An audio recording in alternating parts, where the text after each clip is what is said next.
hecho, cuando te fui a buscarla, con una tirada que cuando era como la man, con un poco más. Y el tío que arriba, la pieza.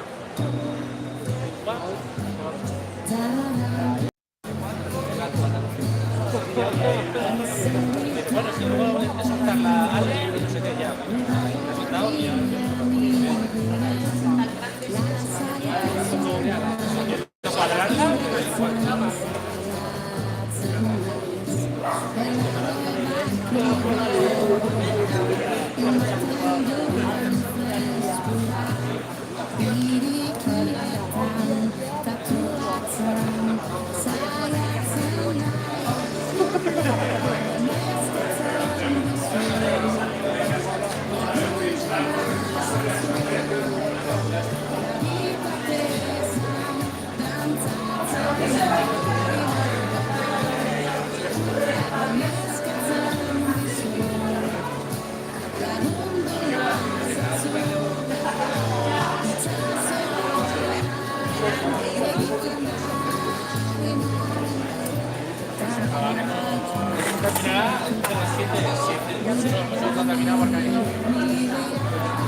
Al lado del metro, cerca de al lado del metro. Al lado del metro también.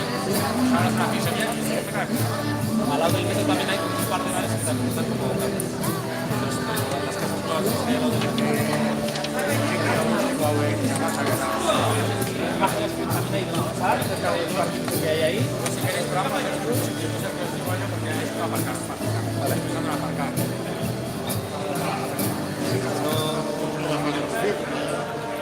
Eso, igual cuando estemos disfrutando, igual podemos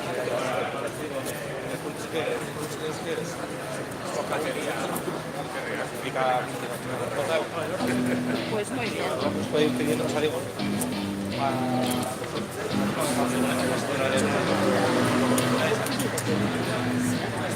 esta recta, pero está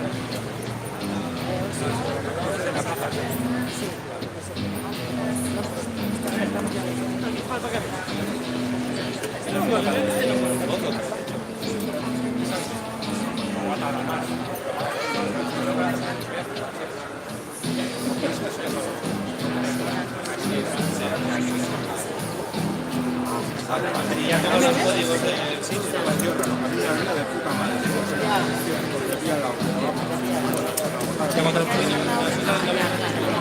Vaya.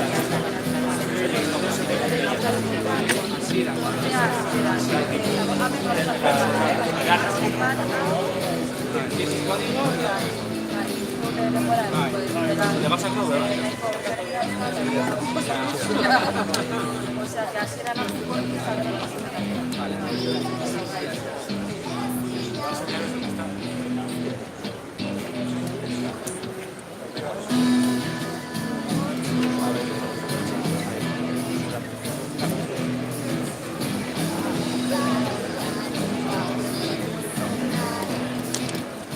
Por ahí,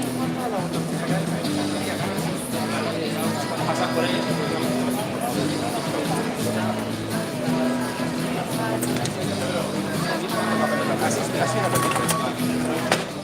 Así ha salido. Así ha salido todo.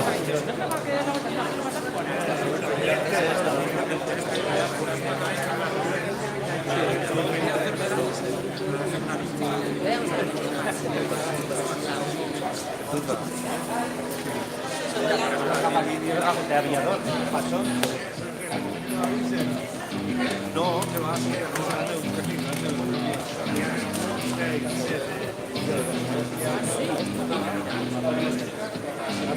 Ah, la de ya.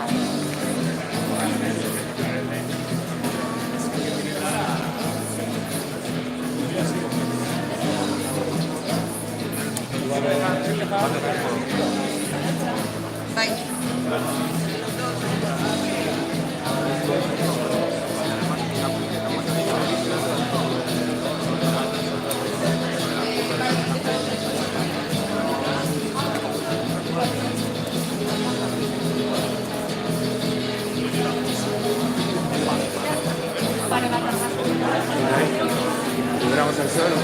¿Eh? León, libramos el sol. Sí, lo que pasa es que yo poco veo aquí. Si no movemos un poco la tarima, ¿eh? No, sí, pero pues voy a tener el mismo problema allí, ¿no? Aquí no. Emilia y Charlie charlando agua, que se mueve. España mira que tan bonita que está.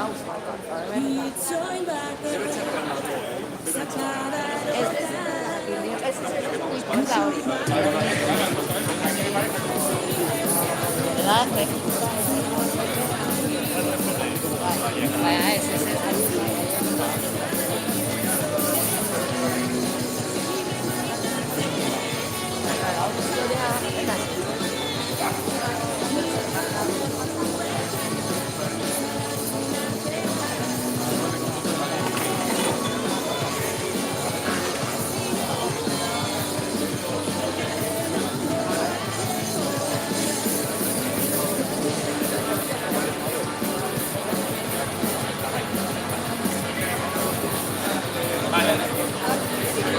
Ahí.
Julen idatzi dauna. Bueno, aruntza, bale? Ez dago atena jenderik.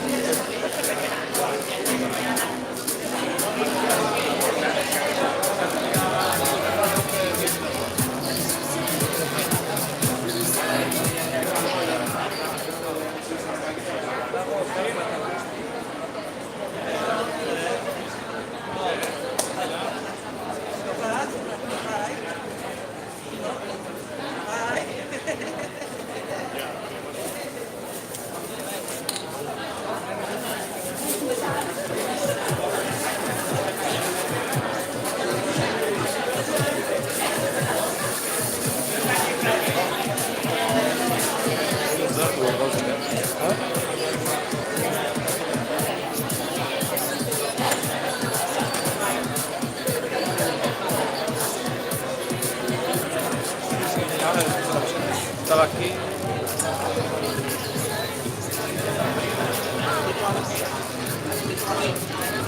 Voy a escapar. Hau eramango duzu, ez? Bai, txupa eramango dut. Hartu ginean, ez?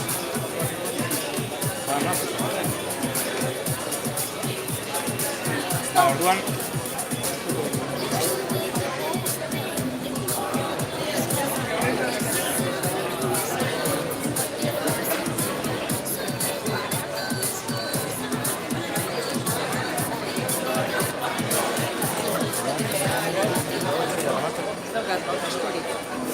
zaketa bezatu Bai.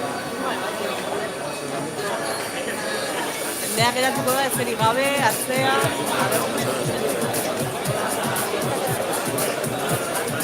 Ez daukazu atzean mingatzeko. Bai, Bai,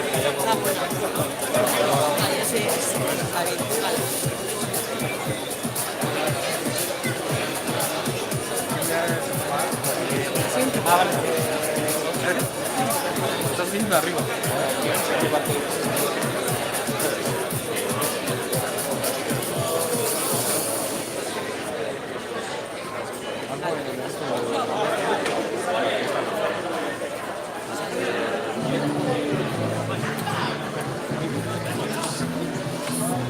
Dale.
Apirilaren 21 gure herriaren eguna ospatuko dugu. Musika, Haurrentzako animazioa, herri bazkaria, bokatak, manifestazioa, ekitaldi politikoak, jaia, apirilak 21, aberri eguna, Iruña, aurre egin, aurrera egin. Euskal Herria Bildu.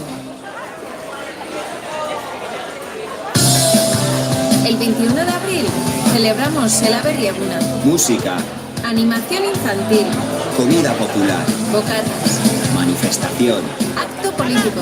y sobre todo, fiesta. 21 de abril, Iruña, Aberri Eguna, Aurre egin, aurrera egin. Euskal Herria Bildu.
Arratsaldeon guztioi.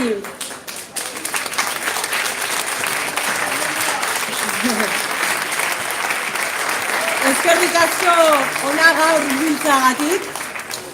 La verdad es que nos alegramos de que cada vez seamos más, de que somos muchas.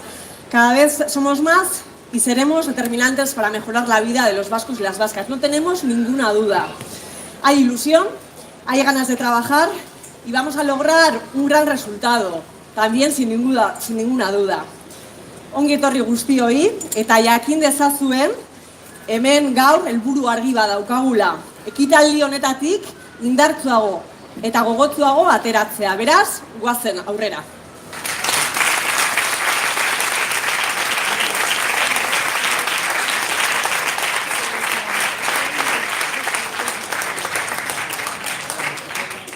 Zenbait jenderen ustez, zoria besterik ez dara. Zorte kontua da, krisian bizitzea edo lana sortzea. Monarkian ala errepubliketan bizitzea. Beste batzuentzat, destinua idatzia dago. Konstituzioa mugiezina da eta hau onartu egin behar da. Determinazioz lan eginda, Euskal Herrian gauzak hobetu daitezkela uste baduzu. Ongi etorri Euskal Herria Bildura. Zure botoarekin, erabaki horrak izango gara. Zurekin, gehiago gara. Zenbait jenderen ustez, zoria besterik ez dara. Zorte kontua da, krisian bizitzea edo lana sortzea. Monarkian ala Unos dicen que el azar rige la vida, que es cuestión de suerte que caiga cara o cruz, que haya crisis o se cree empleo, que haya monarquía o repúblicas. Otros dicen que todo está escrito, que la Constitución es inamovible y solo queda aceptar lo establecido. Si crees que trabajando con decisión toda situación puede cambiar en Euskal Herria, bienvenida. Con tu voto, Euskal Herria Bildu es y será una fuerza determinante para avanzar. Contigo somos muchas.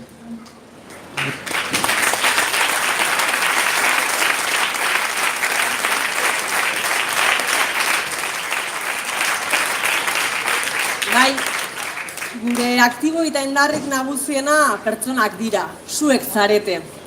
Aurrera pausoa ematen duten hautagairik gabe, pertsonik gabe, gure ekimen, borondate eta gogoak ez luke zentzurik izango. Somos muchas, pero no podríamos avanzar sin las candidatas y candidatos que ponen cara y valor a nuestra determinación, a nuestro proyecto político. Eskerrik asko guztiei benetan, eta etor daitezela ona eta jaso ditzagun zalo bero batekin. Eva Ferreira, Arkaitz Ullaondo, Joseba de Zuraga, Sergi Rubiraita, Casio, Andoni Rojo, Arantza Gutiérrez, Idurre Bidegure, Oscar Matute,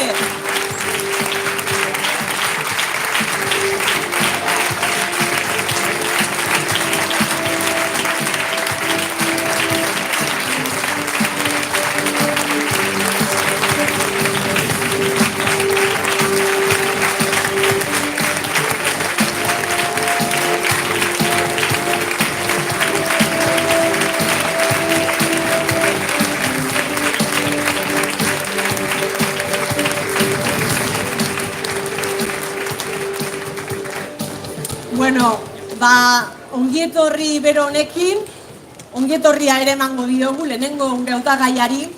Ondo ezagutzen duzu edenok, ez dauka aurkezpenik behar, bera Barakaldarra da eta dagoeneko esperientzia handia dauka kongresuan. Aurrera, Oskar, nahi duzunean.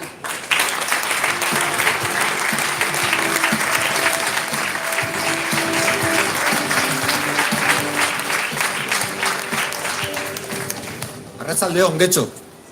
Eskerrik asko gurekin gaur egoteagatik, eta eskerrik asko batez ere aurrean dugun kanpainari aurre egiteko gure indarra eta sostengua izateagatik. Gracias por acompañarnos hoy aquí, por juntarnos y por hacernos sentir que somos un pueblo en movimiento. Estos días hemos visto el testigo de la Korrika pasar de mano en mano y recorrer Euskal Herria desde una punta a la otra.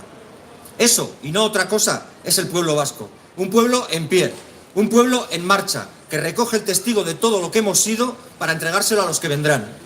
Le pese a quien le pese, se llame Pablo Casado, Albert Rivera o Santiago Abascal, somos un pueblo vivo. Y hoy estamos aquí para recordarles a los hijos del franquismo que por encima de amenazas e imposiciones, el pueblo vasco sigue existiendo y seguirá existiendo. Porque el 28 de abril está en juego nuestro futuro como país y como pueblo. Las derechas españolas están lanzando un mensaje claro. Si gobiernan, si llegan al poder, acabarán con nuestros derechos nacionales, sociales y económicos. Nos harán retroceder décadas. Que nadie dude que si el trifachito llega al gobierno, se empeorarán considerablemente las condiciones de vida de este pueblo. Euskal Herria Bildu y la suma de fuerzas de los soberanistas de izquierda también tenemos un mensaje claro para ellos. Bajo ninguna circunstancia permitiremos que las derechas españolas lleguen al poder. Vamos a ser determinantes.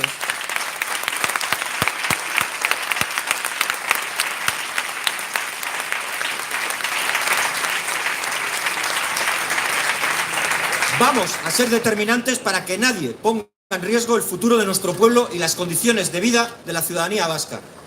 Nosotras y nosotros lo tenemos claro y así se lo estamos haciendo saber.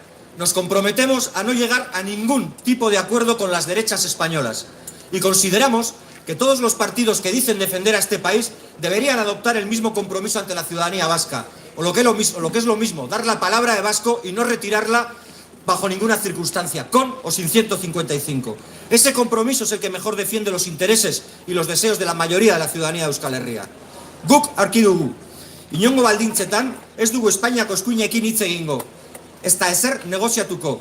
Trifatxitoaren mezua ere argia delako. Herri honekin, bere izaerarekin eta herritar bezala ditugun eskubideekin amaitu nahi dute. Herri honen eta Euskal Herritarren ongizatea bermatzeko konpromisoa argi hartzen dugu. Erabakigarriak izango garen heinean, Espainiako eskuinei gobernura iristea galaraziko diegu, eta haiekin ez dugu ezer negoziatuko. Guk hartzen dugun konpromiso bera hartu beharko lukete. Gure herriaren alde lanean ari direla dioten euskal alderdiek. Esta semana la encuesta del CIS decía que el número de escaños que puede obtener Euskal Herria Bildu se podrían duplicar. Pero hay una cosa que no decía la encuesta. Porque hace 4 años que el CIS decidió dejar de preguntar por la monarquía, por los Borbones. Quizás, y a lo mejor es una suposición mía, no preguntan porque saben que ante esos sátrapas, ante esos ladrones, no cabía otra respuesta que el rechazo social mayoritario. La monarquía es una enfermedad que tiene una sola medicina y se llama república. Por eso, en Euskal Herria Bildu queremos una república vasca, hecha para la clase trabajadora y no para los ladrones del IBEX 35. Una república vasca donde se garanticen los derechos de las mujeres y donde la extrema derecha vuelva a la alcantarilla de donde nunca debió salir. Una república vasca con una banca pública, para que nos devuelvan los 60.000 millones de euros del rescate de Zapatero. Queremos una república vasca gobernada desde aquí y no desde Madrid ni desde Bruselas. Hace 4 años, muchos hablaban de crisis del régimen del 78, de crisis de la monarquía, de ventanas de oportunidad, de involución democrática. ¿Dónde están ahora aquellas voces de ruptura? ¿Dónde están aquellas voces combativas? Nosotros no vamos a callarnos nunca, porque no hay margen para la democracia mientras los tribunales españoles sigan juzgando a dirigentes sociales y políticos catalanes en mitad de un silencio escandaloso. No hay.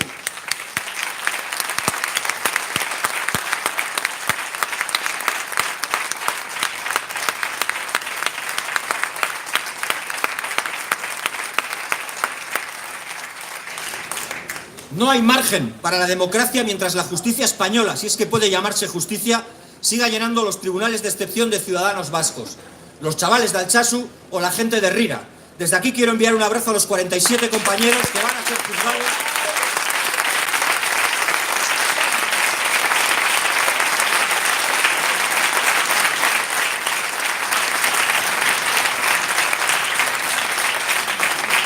Desde aquí quiero enviar, como decía, un abrazo a los 47 compañeros que van a ser juzgados en la Audiencia Nacional por haber buscado soluciones democráticas.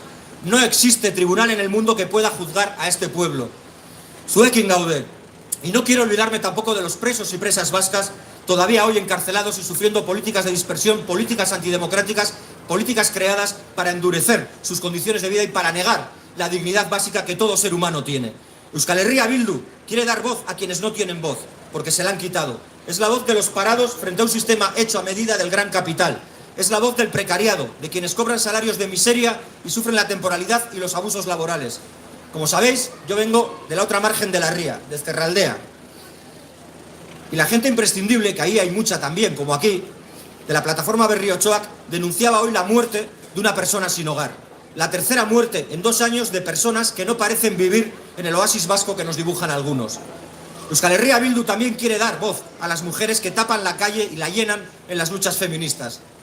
Mientras la extrema derecha o la derecha extrema de los 3 partidos, Partido Popular, Ciudadanos y Vox, habla de ideología de género, la realidad nos dice que las mujeres sufrís agresiones a diario. Y lo hemos visto esta misma semana aquí, en Guecho. Por eso, apenas dentro de 1 hora volveréis a salir a la calle. Y os diré, compañeras, que es un orgullo seguir aprendiendo de vuestra fuerza en la lucha contra el patriarcado.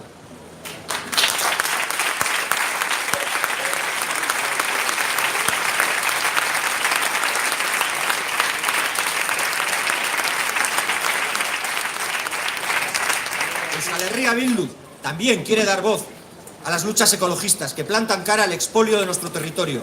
Y queremos que se oiga la voz también de nuestros baserritarras, de un sector primario que sigue siendo el corazón y el cuerpo de este país.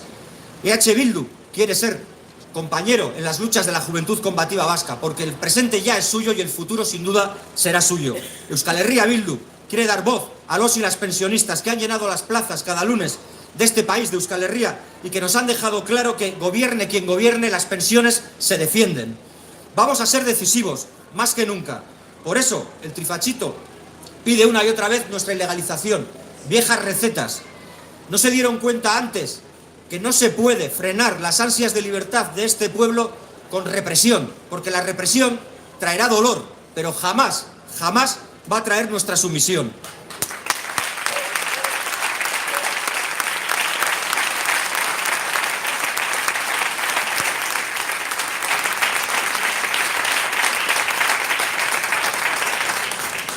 Escucha, Pablo Casado, aquí está la Euskal Herria rebelde que no se rinde. Aquí está la Euskal Herria que planta cara a los corruptos del Partido Popular, a los de la Gürtel, la Operación Púnica, a los sobres en B, a Bárcenas, a M. Rajoy o a Esperanza Aguirre.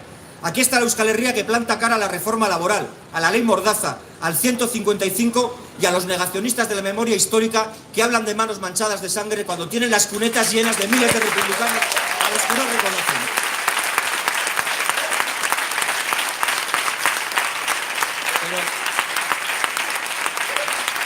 Pero quiero terminar con un mensaje para aquellos que sueñan con ilegalizarnos, que sueñan con silenciarnos, que no quieren vernos ni en Madrid ni en ningún lugar. Vais a tener que vernos las caras. Vais a tener que sostenernos la mirada, como dice Aznar, mientras os cantamos las 41 y otra vez desde el atril o desde donde haga falta. Ya lo dijo Salvador Allende. La historia es nuestra y la hacen los pueblos. Abascal, Casado, Rivera, echaros a un lado, porque estamos escribiendo nuestra propia historia. ¡Gora Euskal Herria Bildu!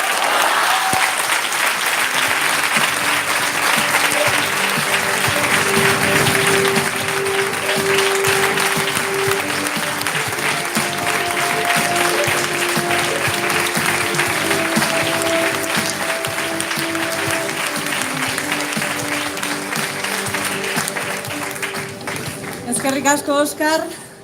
Baina gaur Oskar ez da izango bakarra, gurekin hitz batzuk partekatuko dituena. Konpromiso, ilusio eta lanaren erakusle den Maialen Iriartek ere hitz batzuk konpartituko ditu gurekin. Ongi etorri, Maialen.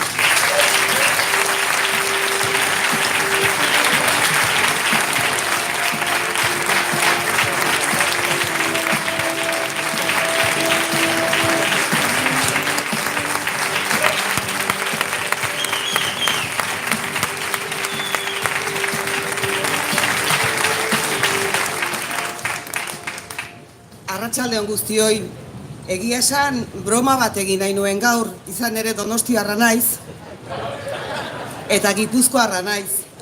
Baina, eskerrik asko, etzait iruditu bromatarako astea zinik hau hemen, ezta? Nereak esan duen bezala, edo lagunek esan duten bezala, beste emakume bat jazartua izan baita aste honetan. Beste persona batek, beste emakume batek, violentzia matxista jasandu berriz ere. Eta nik nire buruari galdetzen diot, zenbatgarrena da, zenbatgarrena izango da aurten, zenbat ikusiko ditugu oraindik ere jazartuak eta bortxatuak eta violentzia matxista jasaten dutenak, zenbat izango dira. Eta galdera horren aurrean enago bromatarako.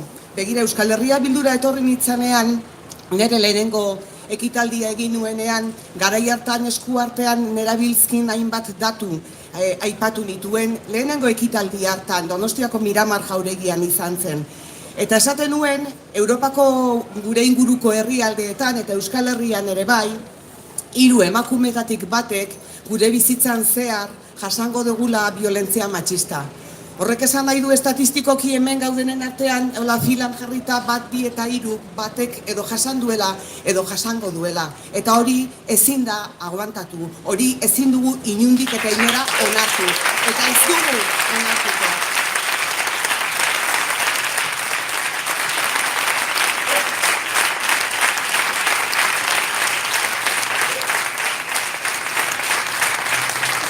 Handik gutxira tokatu zitzaidan lehendakaritarako inbestidura bat egitea, pentsa. Eta han esan nuen geurea Euskal Herria Bildurena gobernu feminista bat izango zela. Ziurrenik gobernu feminista batek ez ditu kolpetik konponduko bortxaketa guztiak, desberdintasun guztiak, soldata arrakala guztiak ez ditu guztiak konponduko, baino ziur nago ez daukat zalantzarik edo feminista dela gobernua edo ez dela konponduko. Horregatik gaur esan nahi du.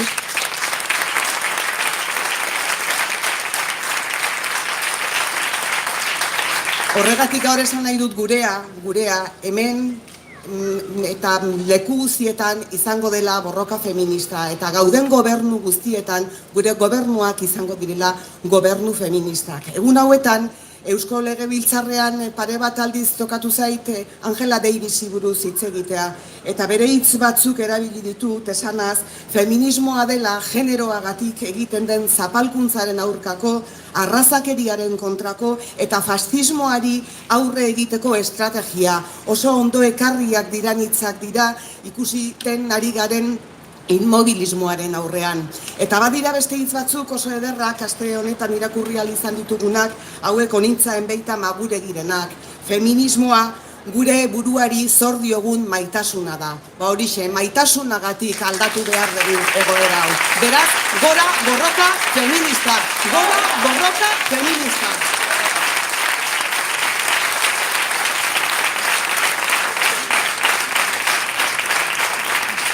Oskarrek esan duen bezala, gauza asko egin behar ditugu Madrilen, baina batez ere oso garrantzitsua izango da, berak esan duen moduan, determinanteak izango garela. Gure gandik pasa beharko dutela erabakiak hartzeko, eta hori izango da gainera Espainia demokratizatzeko modu bakarra. Aro bat amaitu egin da. Aro bat amaitu da, Madrilera siglen interesak defendatzeko joateko aroa amaitu eginda. Eta beste bat ireki da, beste aro batean gaude. Herri bezala joan behar dugu Madrilera. Gure herriaren eta Euskal Herritarren gehiengoaren interesak defendatzera. Eta horixe da Euskal Herria Bilduk egingo duena Espainiako gorteetan, Espainiako Kongresuan eta Senatuan. Ezkerreko subiranista guztiekin batera. Euskal Herria eta bere interes nagusiak defendatu. Estatuarekin daukagun harreman eredu menpekoa aldatu, izateari utzi menpeko eta berdinetik berdinera izatera pasatzeko lan egingo dugu. Lan egingo dugu Madrilen gogotik eta lan egingo dugu Euskal Herrian ere gogotik. Eredu hori aldatu egin behar dugu. Ezin dugu beraien uztarpean bizi eta eredu hori aldatzeragoaz zalantzarik gabe. Para los que todavía estáis aprendiendo euskera, que sé que es un esfuerzo muy grande, deciros lo primero de todo, como digo siempre, que va a ser maravilloso cuando terminéis de hacerlo y que vais a descubrir un mundo estupendo. Pero que lo que estaba diciendo en euskera, que se ha terminado un ciclo en el que se iba a Madrid a defender los intereses de una sigla. Y se ha abierto otro ciclo nuevo en el que se irá a Madrid a defender y a reivindicar los intereses de nuestro pueblo y de la ciudadanía vasca. Eso es lo que hará Euskal Herria Bildu en las Cortes Españolas, en el Congreso y en el Senado, junto a la suma de los soberanistas de izquierdas que estarán allá con nosotras y con nosotros trabajando. Vamos a trabajar para poner fin a la relación de subordinación que mantiene este país con el Estado español. Y pese a ser una relación tóxica, no vamos a dejar de trabajar para que sea una relación en igualdad, porque es la única vía para defender y ampliar nuestro autogobierno y nuestra soberanía, para mejorar las condiciones de vida de todas las vascas y de todos los vascos.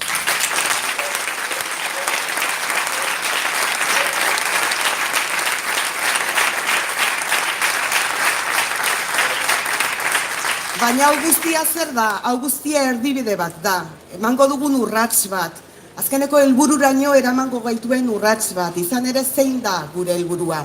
Gure helburua independentzia da, gurea independentzia da, gure borroka independentzia da, eta hasiera-hasieratik esaten dugu, eta ez gara lotsatzen, ez dugu inor engainatzen.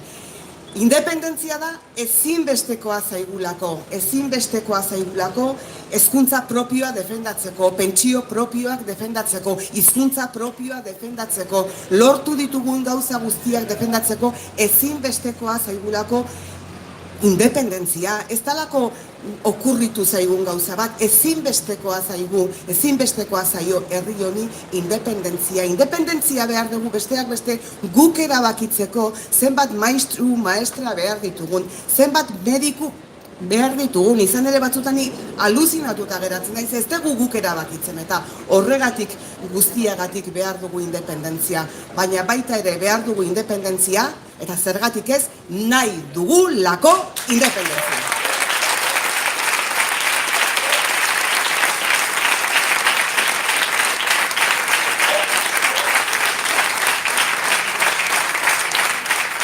Ez da nahikoa esatea pentsioak behar ditugula, ez da nahikoa esatea enplegu politika ezberdinak behar ditugula, ez da nahikoa esatea energia guk kudeatu behar dugula, ez da nahikoa esatea hainbat gauza behar ditugula, horiek egikaritzeko baldintza politikoak, aukera politikoak ez balin badaukagu. Eskubideak ez dira zatitzen, eta ez da nahikoa zerrenda luzeak egitea politikoki egikarituko ez baldin baditugu. Izan ere, zerrenda luzeak egin ditzakegu bai eskubide sozialenak, edo baita eskumenenak, transferentzienak ere, eta ikusten dezue 40 urte eta gero nola gauden. Esango nuke oso hitz desegokia erabilita, baina eske ez zait besterik bururatu gaur hau prestatzen ari dintzala. Hau pitorreo bat data. Transferentziekin egiten ari zaizkiguna. Azkena, Pedro Sánchezek gogoratuko dezue, azaroako 21 iragarri zituen. Gero 7 edo izan ziren martxorako geratu zirenak. Martxoaren bukaerarako 4, apirilean gaude, eta 0 dira, eta beti gainera ematen digute behar gorria dutenean, harreman bat behar dugu. Horretan aritu gara lanean legebiltzarrean, eta horretan egin dugu akordio garrantzitsu bat, akordio historiko bat esan zuen Euskal Herria Bilduk, Euskal Alderdi Jeltzalearekin eta atal batean baita Elkarrekin Podemosekin ere. Baina egia esan behar badizuet, arduratuta nago, hauteskunde hauetarako Euskal Alderdi Jeltzaleak esan duelako, akordio hau ez duela hauteskunde kanpainan aipatu ere egingo. Eta hauteskunde kanpaina honetan aipatzeko modukoa da Espainiarekin zer nolako harremana izan nahi dugun, ezta? Realistak izan behar omen dugu. Que hay que ser realistas. Bueno, pues desde luego, si hubiésemos sido realistas, la corrica no existiría, porque del que inventó la corrica o de la que inventó la corrica diríamos que está colgada. Que le ha dicho a uno que coja un palo y que siga corriendo por toda Euskal Herria. Si hubiésemos sido realistas, no existiría. Si hubiésemos sido realistas, ¿cuántas otras cosas no existirían en Euskal Herria? Elitzateke, gainera ordainduz, elitzateke egongo ikastolarik, ni lehenengo ikastoletan aritua naiz, eta mairik eta ulkirik ere ez genuen, eta gero etorritako Euskal Eskola Publikoak handik edandu, eta ez genuke unibertsitaterik izango, eta matematika eta fisika euskeraz ikasi ezin zitezkeela esaten ziguten nahiek, realistak izan ez ginelako, lortu dugu herri hau beste leku batera eramatea, ezta? Eta horrela jarraituko dugu gainera, ze batek pentsatuko du, ea realista izan daitekeen guk esatea fascismoari aurre egingo diogunik, bai, fascismoari aurre egin diolako herri honik, beti danik egin diolako aurre fascismoari.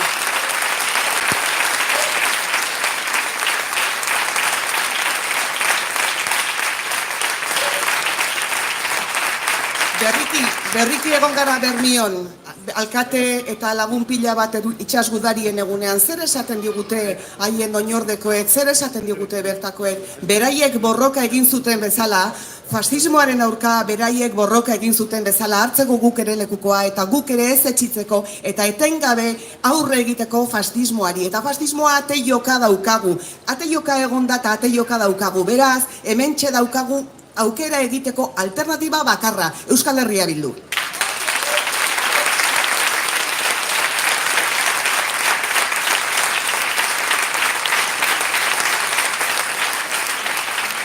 Eta zer esaten digute presoak etxean nahi ditugula esaten dugunean, bagian batek esango du ez garela realistak, bai.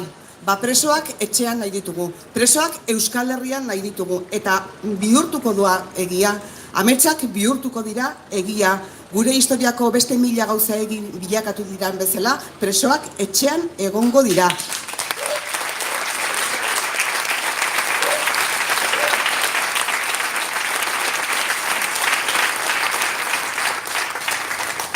Guk bihurtuko dugu egia historia hau, gutako milaka eta milaka pertsona ateratzen gera urtarrilero esaten presoak etxean nahi ditugula, guk bilakatuko dugu egia historia hau.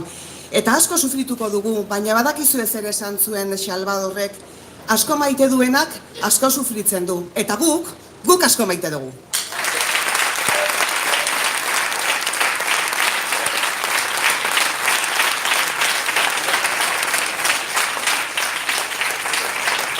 Hemen itxasadarraren ertzean gaude, Euskal Herriko azken mendeko historian alako garrantzitsua izan duen itxasadar honetan, hainbeste gizonek, eta batez ere hainbeste emakumek lan egin duten itxasadar honetan, izerdia eta borrokarako grina erakutsi duten honetan, askatasunerako bidean hainbat malko eta hainbat izerdi eman dituzten gizon emakumeak bizi izan diran itxasadar honetan. Eta badago pertsona bat, ibaiaz bestalde begiratuko bagenu, nunbait egongo litzatekena seguru nago guri begira, Periko Solabarrieta da.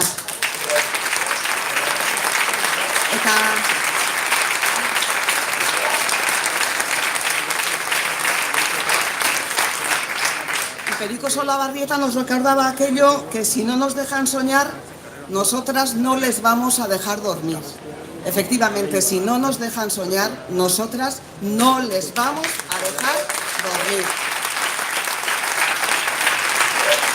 Y estoy plenamente convencida de que Perico estaría encantado de ver cómo ha trabajado Óscar Matute en el Congreso de los Diputados, azotando a la derecha española, al nacionalismo español sin tregua. Y estoy convencida de que Perico Solabarria estaría encantado de que Óscar vuelva a ir, pero estoy segura, estoy convencida de que Perico estaría encantado de ver allá a Idurre Bideguren, alcaldesa de Bermeo, de Euskal Herria Bildu, que ha demostrado que Euskal Herria Bildu sabe gobernar, que gobernamos estupendamente, que sí lo sabemos hacer. Estupendamente, pensando en todas las personas, en la dignidad de todas las personas y en la justicia de todas las personas. Y estaría encantado de saber que Edurne Bideguren va a estar allá junto con Bel Pozueta, madre de los chicos de Alsasu, junto con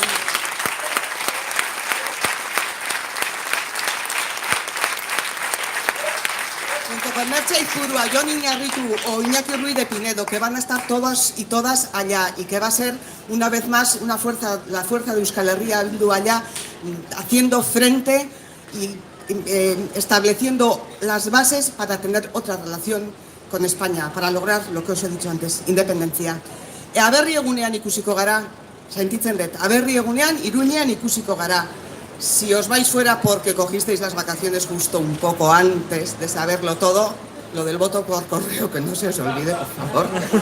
Oso garrantzitsua da. En todo caso, si no, quedaros por aquí, porque, bueno, no os voy a decir yo que se come muy bien y esto os va a salir más barato. Es una ilusión pegar carteles, que nos vean reír, que nos vean sonreír, que nos vean a carcajadas, que nos vean sonreír porque vamos a ganar, que nos vean reír porque vamos a ganar, que nos vean a carcajadas porque vamos a ganar.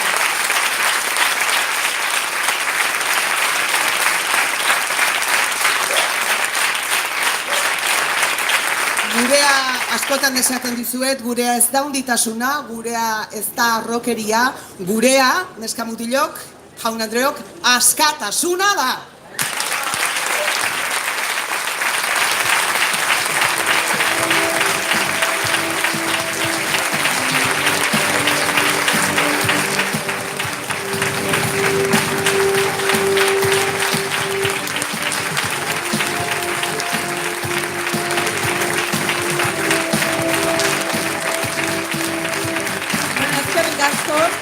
Eskerrik asko eta zigitu diguten indarrarekin ez daukagu zalantzarik nahi duguna lortuko dugula. Beraz, eskerrik asko zuei eta eskerrik asko zuei ere bai, hona etortzeagatik.